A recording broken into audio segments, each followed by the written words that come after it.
and injured.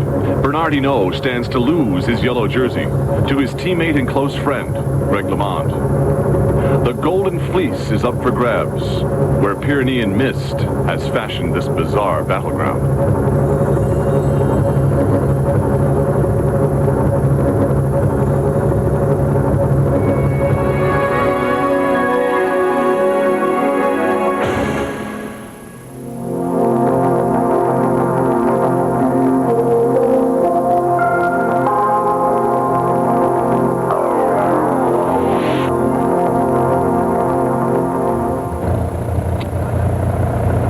So Greg LeMond has his chance. What is going through his mind as he rides alongside Roach, who has rejoined after his puncture? LeMond is now under instructions from his team manager to slow Roach down. On a mountain, that's not easy. So LeMond rides alongside Roach, matching his speed, but not exceeding it. Has LeMond decided not to win the Tour? Why can't a rider in a winning position go for gold? Maybe his team doesn't have the faith in him that they have in Hinault surviving until Paris. In any case, to win, LeMond must leave Roach behind, and Roach has already shown his strength in the mountains by recovering from that puncture. LeMond's dilemma has turned into a nightmare. He knows he's strong. To the chance of his name, Hinault, the Badger, continues to fight, followed by his teammate, Nicky Reutemann. What's in the mind of LeMond? Treachery, or is it loyalty?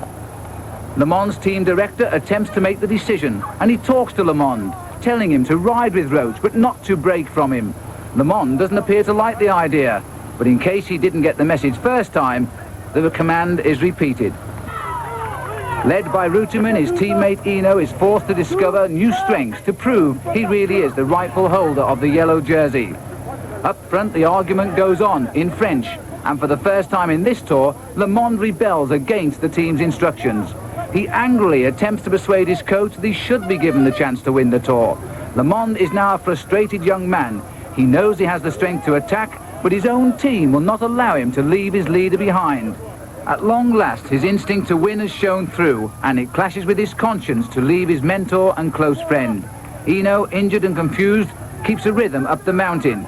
He knows now he is vulnerable, but he's not sure if his enemy is Roach or LeMond. And is LeMond's enemy Roach or his coach? LeMond, a bright star on a team with one even brighter. He backs off his pace on the climb up the mountain they call Luzard de Den. What a crushing command to obey when you feel in your heart that in your legs is the power to become the first American ever to wear the Golden Fleece. As LeMond slows, the riders between he and Hinault begin to close in, and soon the passive climbing of LeMond attracts more riders.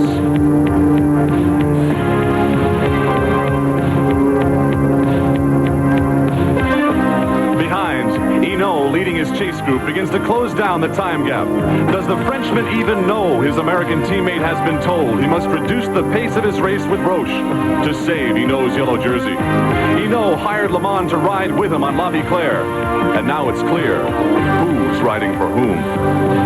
The thoughts in the mind of the American now surely as cloudy as the mountain air through which he rides.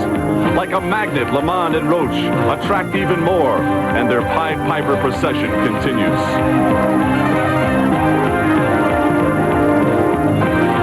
Hinault is now only 1 minute behind.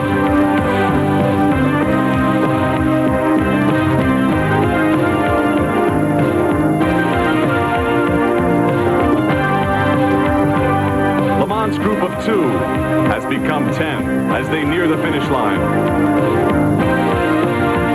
And LeMond's group would finish 1 minute 13 seconds ahead of Hinault in this race, while the Frenchman in that yellow leader's jersey knew if he maintained his current pace up the mountain, he would surely stay in yellow.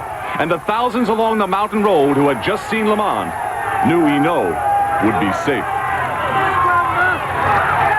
So while LeMond picked up time, he was still 2:25 back, and the strength left for riding was used to produce tears.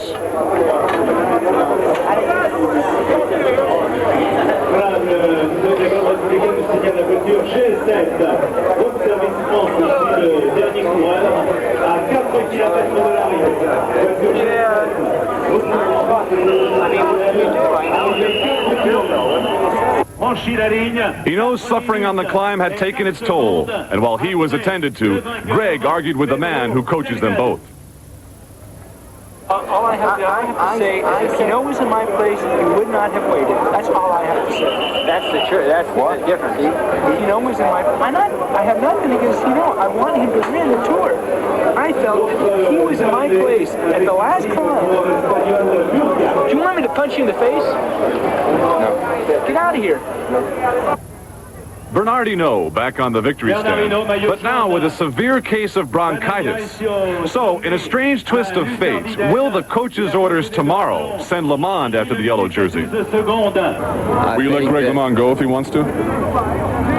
If he can, that's the problem. Still think you have a chance to win? It's over now. Is it?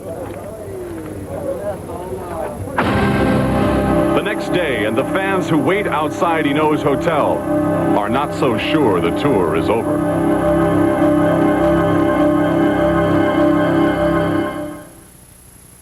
It's your money, son. The fans waiting outside Bernard Hinault's hotel room on day 20 are not disappointed.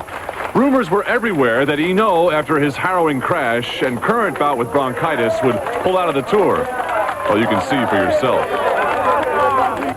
Greg LeMond readies himself this morning after a day of controversy and tears, which is now the talk of the tour. So he's in a bad spot, really. You know, I feel sorry for Greg. Like So he's by far the better man than Hino, you know. But he just, because the way the situation is, he just can't play his own game, like. You know, it was just, yesterday was just one chance in a lifetime. That's why I was probably upset more than anything. Je pense que c'est la journée critique. Si je passe cette journée, après c'est fini. If I make it through today, the tour is over.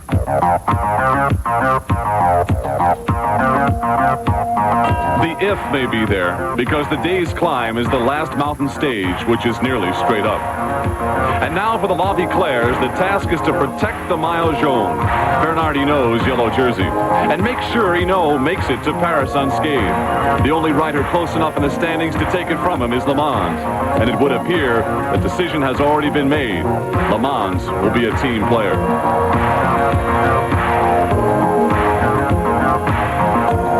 Stephen Roche has made a move off the front, but at 30 miles, the race just isn't long enough to make up 5 minutes on Hinault. So the five-time champion with LeMond for a pacemaker rides the 7% grade up the Col d'Olbisque.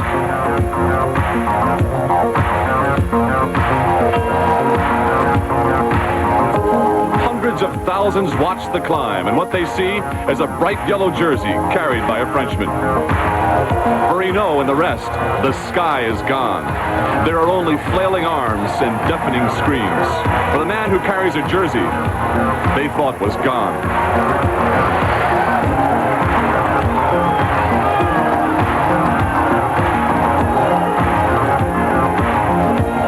And when Hinault finishes, it's time again for the mayhem.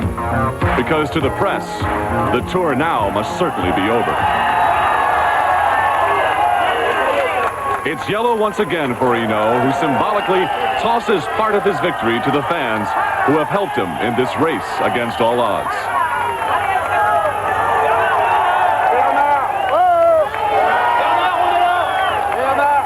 Two races remaining before the finish line in Paris, and the first will be a time trial.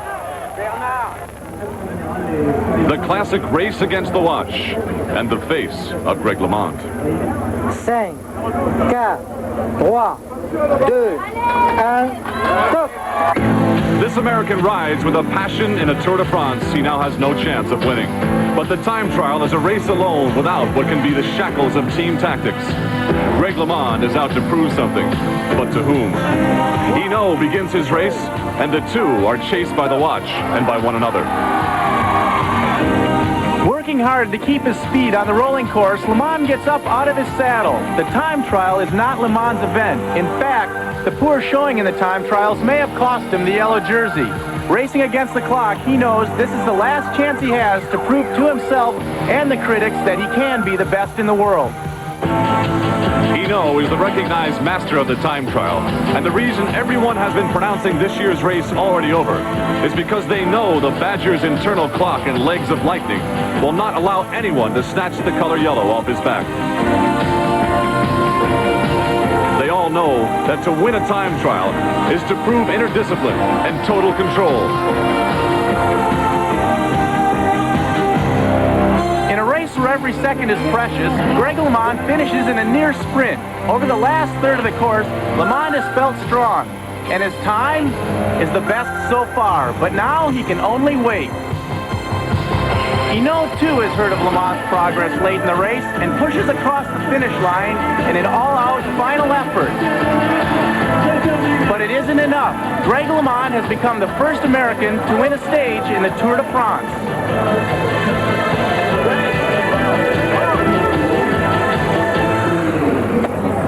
So the teammates who began as friends, had a day as adversaries, now enjoy Greg's historic victory together. Une belle! Oui, c'est une belle, c'est là.